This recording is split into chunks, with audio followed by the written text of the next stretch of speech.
আসসালামু আলাইকুম, শুভেচ্ছা ও আমন্ত্রণ চ্যানেল আই সংবাদে আপনাদের সাথে আছে আমি নবনীতা। বিস্তারিত সংবাদের শুরুতেই জানিয়ে দিচ্ছি ফ্রেশ আটা, ময়দা, সুজি সংবাদ শিরোনাম। তরিকুল আহ্বায়ক ও জাহিদুলকে সদস্য সচিব করে এনসিপির জাতীয় যুব শক্তির আত্মপ্রকাশ। ফ্যাসিবাদী ব্যবস্থা বিলুপ করে নতুন রাজনৈতিক বন্দোবস্ত চূড়ান্তের ঘোষণা। দাবি আদায় না হওয়া পর্যন্ত কাকরাইলে আমরণ অনশন ও অবস্থানে অনড় জগন্নাথ বিশ্ববিদ্যালয়ের শিক্ষক শিক্ষার্থীরা। সরকারের নির্বাহী আদেশের সমাধানের প্রস্তাব। ঢাকা বিশ্ববিদ্যালয়ের শিক্ষার্থী শাম্মুর খুনিদের গ্রেপ্তারে ৪৮ ঘণ্টার আলটিমেটাম ও শাহবাগ থানা ঘেরাও, না হলে কঠোর কর্মসূচির ঘোষণা। এবং বাংলাদেশি হজযাত্রীদের অনুমোদনহীন বাড়িতে উঠানোর অভিযোগ। হাব সভাপতির এজেন্সি সহ আরও কয়েকটি সৌদি আরবে কালো তালিকাভুক্ত।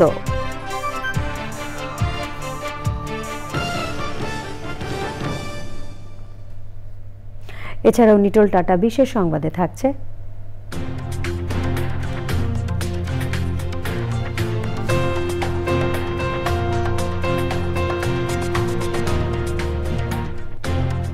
চালকের দক্ষতায় বাংলাদেশ বিমানের ৭১ যাত্রীর প্রাণে বেঁচে যাওয়ার খবর।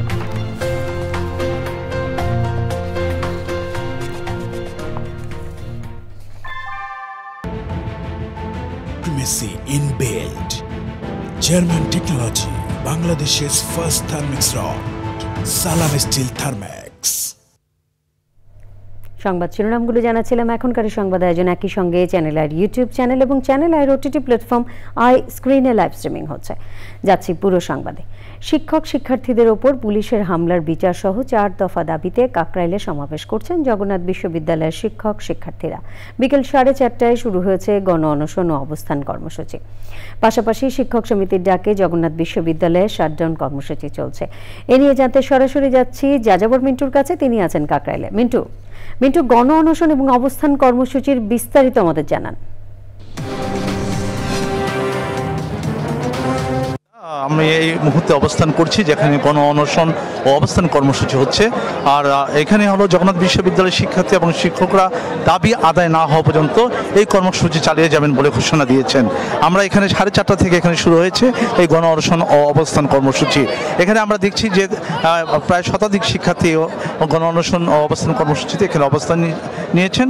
এছাড়া বিভিন্ন জায়গায় মানে পুরো কাকরাইল যে মসজিদ থেকে শুরু করে প্রধান বিচারপতির বাসভবনের প্রধান ফটক পর্যন্ত ছড়িয়ে ছিটিয়ে আছেন তারা বিভিন্ন স্লোগান এবং বক্তৃতা ও গানে তারা মুখরিত করে রেখেছেন এই চারপাশে, এবং তারা চাচ্ছেন যে যতক্ষণ পর্যন্ত এই দাবি আদায় না হবে তারা এখান থেকে যাবেন না। তারা এই অনশনে আমরা দেখছি কিছু প্লে কার্ড প্রদর্শন করা হচ্ছে, যার মধ্যে রয়েছে 1, 2, 3, 4 হল আমার অধিকার, বুজুং বাজুং বুঝি না, হল ছাড়া যাবো না, তারপরে হচ্ছে রক্ত লাগলে রক্ত নিয়ে জবিয়ানদের হল দে। মোট কথা হচ্ছে যে তারা যে মানে, আর আমরা ইতিমধ্যে খবর পেয়েছি যে একটি যখন মানে প্রতিনিধি দল বিশ্ববিদ্যালয় মঞ্জুরি কমিশনে গিয়েছিলেন এক প্রতিনিধি দল, তারা সেখান থেকে এসে নিজেরা বসেছেন, মিটিংয়ে বসেছেন। সেখান থেকে পরবর্তীতে তাদের কর্মসূচি তারা জানাবেন বলে আমরা শুনেছি। এছাড়া আমরা সবাই জানি যে ইশতিয়াক হোসেন নামে একটি ছেলে, যে হলো সেদিন আমরা গত বুধবারের যে আন্দোলনে যে উপদেষ্টাকে যে বোতল ইয়ে করা হয়েছে, তাকে নাকি ডিবি জিজ্ঞাসাবাদের জন্য নিয়েছে, এবং তারা বলেছে এখানে যারা আছেন আন্দোলনকারীরা বলছেন 2 ঘন্টা আলটিমেটাম দিয়েছিলেন। সে ব্যাপারে তারা অনড় অবস্থানে আছেন। নবনীতা, এই ছিল আমার কাছে সর্বশেষ পরিস্থিতি। মিন্টু, ধন্যবাদ আপনাকে। ঢাকা বিশ্ববিদ্যালয়ের শিক্ষার্থী ছাত্রদল নেতা শাহরিয়ার আলম শাম্য হত্যার ঘটনায় শাহবাগ থানা ঘেরাও করে হত্যাকাণ্ডে জড়িত সব আসামিকে দ্রুত গ্রেপ্তার, সুষ্ঠু বিচার এবং নিরাপদ ক্যাম্পাসের দাবি জানিয়েছেন তার সহপাঠী ও শিক্ষার্থীরা।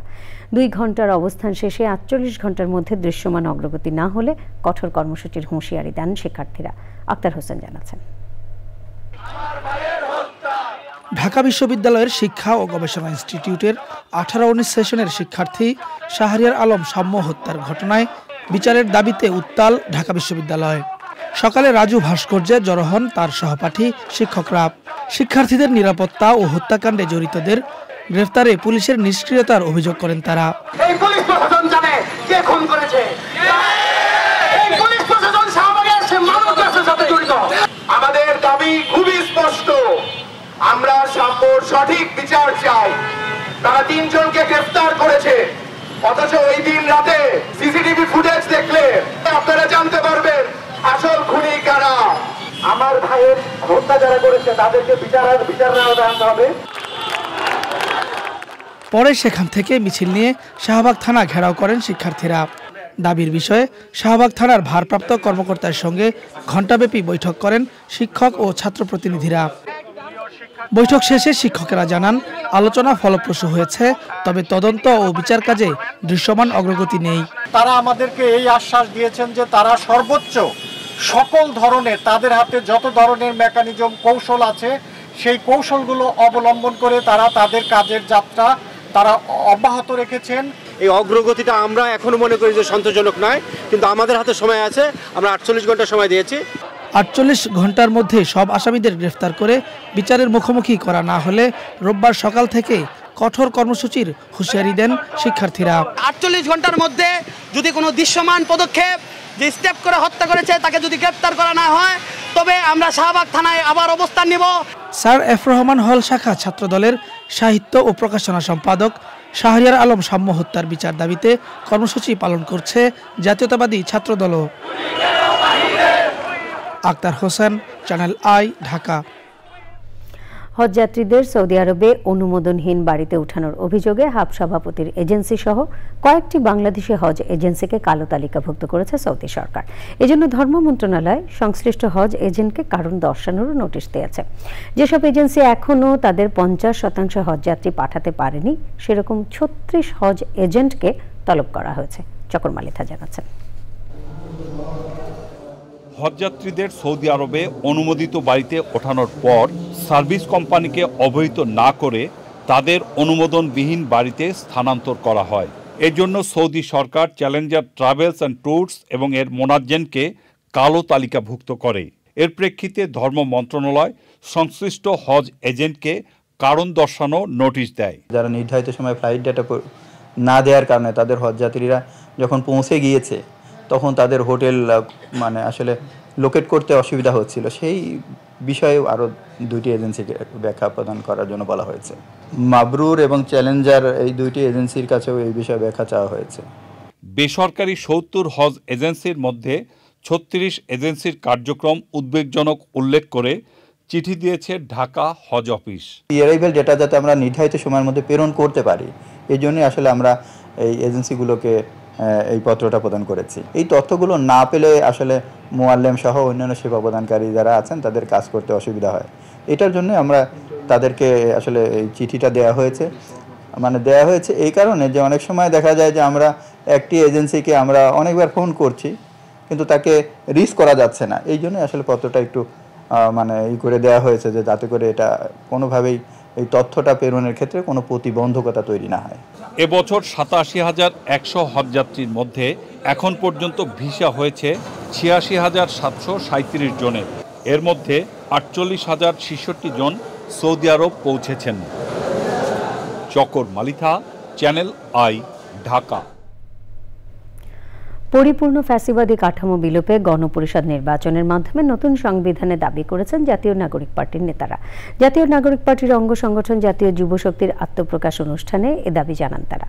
এনসিপির নেতারা বলেন, বাংলাদেশের বিষয়ে সিদ্ধান্ত নেবে দেশের জনগণ, কোনো বিদেশি শক্তির নয়। তাফহিমুল ইসলাম জানাচ্ছেন। 47-এর আজাদী, 71-এর স্বাধীনতা সংগ্রামের আত্মত্যাগে অনুপ্রাণিত আর 24-এর গণ অভ্যুত্থানে অঙ্গীকারের শপথবদ্ধ হয়ে জাতীয় নাগরিক পার্টির যুব সংগঠন জাতীয় যুব শক্তির আত্মপ্রকাশ অনুষ্ঠান। রাজধানীর গুলিস্তানে ক্ষমতাচ্যুত আওয়ামী লীগের পরিত্যক্ত কার্যালয়ের সামনে 23 আবরার ফাহাদ এভিনিউয়ে যুব শক্তি আত্মপ্রকাশ অনুষ্ঠানে এনসিপির শীর্ষ পর্যায়ের নেতারা অংশ নেন। 131 সদস্য বিশিষ্ট যুবশক্তির কমিটিতে আহ্বায়ক হিসাবে স্থান পেয়েছেন অ্যাডভোকেট তরিকুল ইসলাম আর সদস্য সচিব ডাক্তার জাহিদুল ইসলাম। জাতীয় নাগরিক পার্টির নেতারা বলেন, ফেসিবাদী ব্যবস্থা এখনো পুরোপুরি বিলোপ হয়নি। জাতীয় যুবশক্তির মাধ্যমে সেই ব্যবস্থা বিলোপ করে নতুন রাজনৈতিক বন্দোবস্ত চূড়ান্ত করা হবে। স্বৈরাচারের জঞ্জাল সরাতে পেরেছিলাম, কিন্তু আমাদের সামনে একটি ঐতিহাসিক মহেন্দ্রক্ষণ অপেক্ষা করছে, যেখানে আমরা একটি শক্তিশালী বাংলাদেশ রাষ্ট্র দক্ষিণ এশিয়াতে এবং বিশ্ব মঞ্চে জন্ম দিতে পারবো। আমরা কেবল উত্তরাধিকার নয়, আমরাই আগামী রাষ্ট্র ও রাজনীতিতে তরুণদের প্রতিনিধিত্ব ও হিস্সা নিশ্চিত করবে যুব শক্তি। আগামীর সংসদ ও আগামীর বাংলাদেশ হবে তরুণদের, আগামীর বাংলাদেশ হবে যুব শক্তির, ইনশাআল্লাহ। দেশে এখনো অরাজক পরিস্থিতি বিরাজ করছে মন্তব্য করে জাতীয় নাগরিক পার্টির সদস্য সচিব বলেন, সার্বভৌমত্ব সহ সব জাতীয় বিষয়ে সরকারকে রাজনৈতিক দলের সাথে অবশ্যই কথা বলতে হবে। বাংলাদেশের ব্যাপারে, বাংলাদেশের রাজনীতির বিষয়ে সিদ্ধান্ত গ্রহণ করবে বাংলাদেশের জনগণ। কোন বিদেশি প্রভু বাংলাদেশের রাজনীতিতে হস্তক্ষেপ করতে পারবে না। সংগ্রামী উপস্থিতি, বাংলাদেশের রাষ্ট্রকে, বাংলাদেশের সমাজকে সামনের দিকে এগিয়ে নিয়ে যেতে হলে এদেশের যুবকদেরকে তথ্যে, এদেশের যুবকদেরকে বিভিন্ন কিছুতে সব দিক দিয়ে দক্ষ করে তুলতে হবে। এনসিপির নেতারা বলছেন, মর্যাদাপূর্ণ বাংলাদেশ প্রতিষ্ঠায় এবং যুব সমাজের মাঝে নতুন রাজনৈতিক বন্দোবস্তের শপথ হিসাবে কাজ করবে যুব শক্তি। গেল 53 বছরে যুব সমাজকে দলীয় হাতিয়ার হিসাবে ব্যবহার করা হয়েছে, তাদের সম্ভাবনাকেও কাজে লাগানো হয়নি। গতানুগতিক ধারায় নয়, নতুন বাংলাদেশ বিনির্মাণে জাতীয় যুব শক্তি কাজ করবে বলে আশা প্রকাশ করছেন জাতীয় নাগরিক পার্টির নেতাকর্মীরা। গুলিস্তান থেকে তাফিমুল ইসলাম, চ্যানেল আই। পরিবেশের জন্য ক্ষতিকর ইউক্যালিপটাস ও আকাশমণি গাছের চারা রোপণ, উত্তোলন ও বিক্রয় নিষিদ্ধে সরকারের ঘোষণার প্রতি সাধুবাদ জানিয়েছেন পরিবেশবিদরা। একই সাথে সিদ্ধান্ত দ্রুত বাস্তবায়নের দাবিও জানিয়েছেন তারা। প্রাণ প্রকৃতি রক্ষায় দেশীয় প্রজাতির বৃক্ষরোপণে গুরুত্ব আরোপ করেন সংশ্লিষ্টরা। সৈয়দ অদিত জানাচ্ছেন, দ্রুত বর্ধনশীল ও জ্বালানি কাঠের চাহিদা পূরণে 1921 সালে সিলেটের চা বাগানে সৌন্দর্য বর্ধনের জন্য অস্ট্রেলিয়া থেকে প্রথমে ইউক্যালিপটাস এবং 1960 সালের দিকে আকাশমণি আনা হয় দেশে। খুব একটা যত্ন করতে হয় না বলে এই জাতের গাছ মাটি থেকে বেশি পরিমাণে পুষ্টি ও পানি শোষণ করে, ফলে মাটি শুষ্ক থাকায় এই গাছের আশেপাশে অন্য গাছ সহজেই জন্ম নিতে পারে না, যার কারণে হুমকিতে পড়েছে অন্যান্য গাছ ও উদ্ভিদ। পরিবেশবাদীদের দীর্ঘদিনের দাবির প্রেক্ষিতে বৃহস্পতিবার প্রজ্ঞাপনের মাধ্যমে ইউক্যালিপটাস ও আকাশমণি গাছের চারা রোপণ, উত্তোলন ও বিক্রয় নিষিদ্ধ ঘোষণা করে সরকার। এতে বলা হয়, বিদেশি প্রজাতির গাছের চারা রোপণের পরিবর্তে দেশীয় প্রজাতির গাছের চারা রোপণের মাধ্যমে বনায়ন করতে হবে। আমরা চাইবো আর কি, রোটেশন মেয়াদ শেষ হলে যখন গাছগুলো কাটা হবে তখন পরবর্তীতে সেই ভূমিতে আর আকাশমণি ইউক্যালিপটাস লাগবে না, সেখানে আমাদের দেশীয় ফুলের গাছ, ফলের গাছ, ওষুধের গাছ, আমাদের আইকনিক বৃক্ষগুলো সেখানে লাগানো হবে। তাহলে হবে কি, একদিকে আমাদের বিপন্ন বৃক্ষগুলো বেঁচে থাকার সুযোগ পাবে, অন্যদিকে বিপন্ন বৃক্ষের উপর, আমাদের দেশীয় বৃক্ষের উপর নির্ভরশীল যে সকল বন্যপ্রাণী, পশু পাখি, ইনসেক্ট, বাটারফ্লাইস আছে সেগুলো বেঁচে থাকার সুযোগ পাবে। আমরা আমাদের কালচারাল হেরিটেজকে রক্ষা করতে পারবো। সরকারের সিদ্ধান্ত দ্রুত কার্যকরে সবাইকে সহযোগিতার আহ্বান জানিয়েছেন সংশ্লিষ্টরা। সৈয়দ মাদিহ অদিত, চ্যানেল আই, ঢাকা। প্রধান উপদেষ্টার প্রেস সচিব শফিকুল আলম বলেছেন, আওয়ামী লীগ নিষিদ্ধকরণের বিষয়ে আন্তর্জাতিক প্রতিক্রিয়া দেখা যায়নি, কারণ এই নিষিদ্ধকরণের বিষয়ে জনগণের সমর্থন ছিল। আওয়ামী লীগের বিচার ন্যায়সঙ্গতভাবেই হবে। নিজ জেলা মাগুরায় প্রেস ক্লাব পরিদর্শন শেষে সাংবাদিকের প্রশ্নের জবাবে এসব কথা বলেন তিনি। প্রেস সচিব বলেন, ডিসেম্বর থেকে জুনের মধ্যে দেশে নির্বাচন হবে। প্রধান উপদেষ্টা সহ অন্য উপদেষ্টারা তাদের বক্তব্যে বিষয়টি নিশ্চিত করেছেন। মাগুরায় শিশু আসিয়ার মামলার বিষয়ে শফিকুল আলম বলেন, ন্যায় বিচারের জন্য যাতে দ্রুত বিচারিক কার্যক্রম করা যায় সেই কাজটি করছে সরকার। বিষয়ে তো আমরা সুস্পষ্ট বলেছি, আপনারা দেখেছেন তো ইন্টারন্যাশনাল রিয়াকশন, কেউ কিন্তু এই বিষয়ে তেমন কোনো রিয়াকশন করেনি। এটা কারণ হচ্ছে যে তারা জানে এটার পিছনে বাংলাদেশের মানুষের পপুলার একটা সাপোর্ট আছে। পুরো বাংলাদেশের মানুষ এতে আসলে স্বস্তির একটা নিঃশ্বাস ফেলেছে। এরই সাথে সংবাদে নিয়ে নিচ্ছি খানিকক্ষণের বিরতি। আর বিরতির পর অন্যান্য সংবাদের সাথে জানিয়ে ফিরব। যুদ্ধবিরতির মেয়াদ আবারও বাড়ালো ভারত পাকিস্তান। 18 মে পর্যন্ত পরস্পরের ভূখণ্ডে হামলা থেকে বিরত থাকবে দুদেশ। বিরতির পর আমন্ত্রণ আরও একবার। গাজীপুরের হোতাপাড়া থেকে পিরুজালি পর্যন্ত রাস্তাটি মেরামতের অল্প কিছুদিনের মধ্যে খানাখন্দের সৃষ্টি হয়ে যানবাহন চলাচলের অনুপযোগী হয়ে পড়েছে। এছাড়াও নির্মাণ কাজ করার সময় ঠিকাদারি প্রতিষ্ঠান মাঝখানে 20 থেকে 25 ফিট রাস্তা মেরামত না করায় এটি এখন এলাকাবাসীর গলার কাঁটা হয়ে দাঁড়িয়েছে। মাসুদ পারভেজের ভিডিও চিত্রে ফজলুল হক মোড়ল জানাচ্ছেন।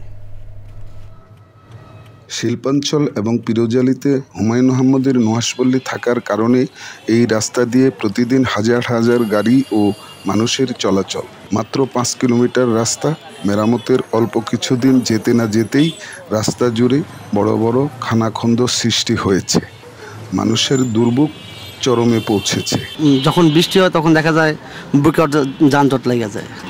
তার মানে খুব ভোগান্তির মধ্যে থেকে আমাদের এই রাস্তাতে যাতায়াত করতে। মাঝখানে এই রাস্তাটুকু যে হইল না, কেন হইল না, কি আসে বিষয়ে আমরা বুঝতে পারলাম না। এটা প্রচুর যানজট সৃষ্টি হয় এই রাস্তার কারণে, গাড়ি ঘোড়ারও বিকল হওয়ার ব্যবস্থা হয়ে যায়। চতুর্দিকে স্কুল কলেজ আছে, যার কারণে রাস্তাঘাটে স্কুল ছাত্রছাত্রীদের সমস্যা হয়ে থাকে। 5 কিলোমিটার সড়কের মাঝখানে অতি গুরুত্বপূর্ণ মণিপুর বাজারের ঠিক মাঝখানে 20 থেকে 25 ফিট রাস্তা কাজ না করেই ঠিকাদারি প্রতিষ্ঠান ফাইনাল বিল উত্তোলন করে নিয়ে যায়। এলজিইডির নির্বাহী প্রকৌশলী অতি দ্রুত অসম্পূর্ণ সড়কের কাজ মেরামত করা হবে বলে জানান। দেশে একটা পরিবর্তনের পরে দেখা গেছে অনেক অফিসারই অনেক জায়গা চেঞ্জ হয়েছে, তো অল্প কাজ, এই কাজটা উপজেলা পরিষদ থেকে করবে। এলজিইডি দপ্তরে বহুবার ধর্ণা দিয়েও এই মাঝখানের নিচু ওই 5 কিলোমিটার রাস্তা মেরামত করেনি। এই জন্য এলাকাবাসীর অনেক দুর্ভোগ পোহাতে হচ্ছে। এখন ভুক্তভোগীদের দাবি অতি শীঘ্রই যেন এই রাস্তাটি মেরামত করা হয়। গাজীপুরের মণিপুর থেকে ফজলুল হক মোড়ল, চ্যানেল আই। যুদ্ধবিরতির মেয়াদ বাড়িয়েছে ভারত ও পাকিস্তান। 18 মে পর্যন্ত পরস্পরের ভূখণ্ডে হামলা থেকে বিরত থাকবে দুদেশের সামরিক বাহিনী। পাকিস্তানের পররাষ্ট্র ও উপপ্রধানমন্ত্রী ইসহাক দার এই তথ্য নিশ্চিত করেছেন। বৃহস্পতিবার দেশটির পার্লামেন্টের উচ্চকক্ষ সিনেটে ভাষণ দেওয়ার সময় এই সিদ্ধান্ত হয়েছে। নিটুল টাটা, বিশেষ সংবাদ।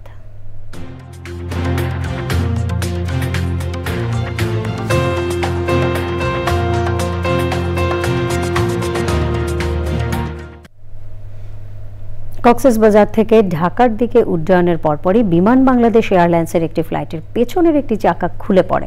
ক্যাপ্টেন ক্রুদের দক্ষতা এবং বিচক্ষণতায় 71 যাত্রী সহ 4 ক্রুর ফ্লাইটটি রক্ষা পায়।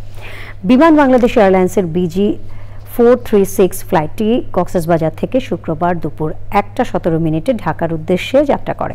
কানাডার তৈরি -8 এয়ারক্রাফটটিতে একজন শিশু সহ 71 জন যাত্রী এবং 4 জন ক্রু ছিলেন। ফ্লাই করার পরপরই ল্যান্ডিং গিয়ারের বাম পাশের পেছনের একটি চাকা খুলে যায়। কক্সবাজার বিমানবন্দর থেকে ফ্লাইটের ক্যাপ্টেন জামিল বিল্লাহ এবং ফার্স্ট অফিসার জায়েদকে চাকা খুলে যাওয়ার কথা জানানো হয়। সাথে সাথে তারা এয়ার ট্রাফিক কন্ট্রোলের সাথে যোগাযোগ করেন। এয়ার ট্রাফিক কন্ট্রোল থেকে ফ্লাইটটি ওই অবস্থায় কক্সবাজার থেকে উড়িয়ে এনে ঢাকায় জরুরি অবতরণের নির্দেশ দেওয়া হয়। সেই অনুযায়ী হযরত শাহজালাল আন্তর্জাতিক বিমানবন্দরে জরুরি অবতরণের সব প্রস্তুতি নেওয়া হয়। অবশেষে ফ্লাইটটি দুপুর 2:17 নিরাপদে ঢাকায় অবতরণ করে। পূবালী ব্যাংক বাণিজ্য সংবাদ।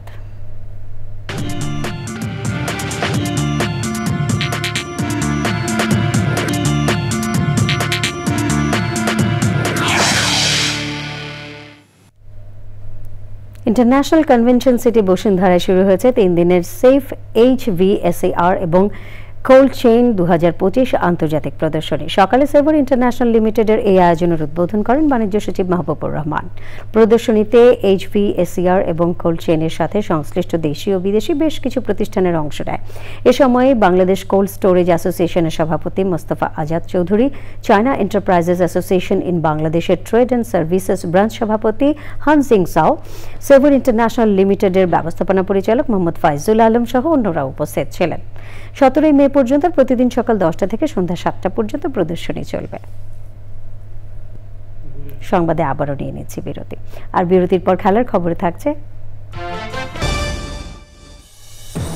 আপনারা দেখছেন চ্যানেল আই সংবাদ। এবারে খেলার খবর।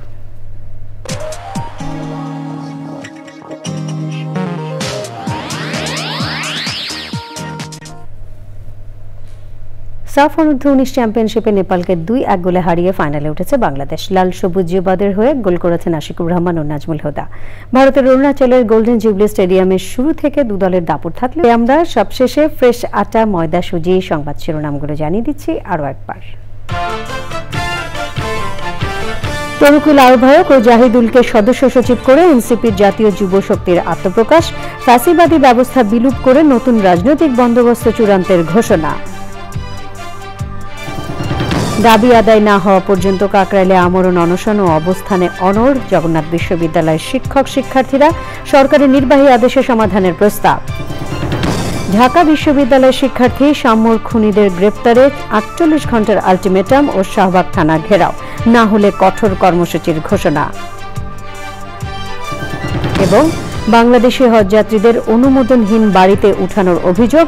হাব সভাপতির এজেন্সি সহ আরও কয়েকটি সৌদি আরবে কালো তালিকাভুক্ত।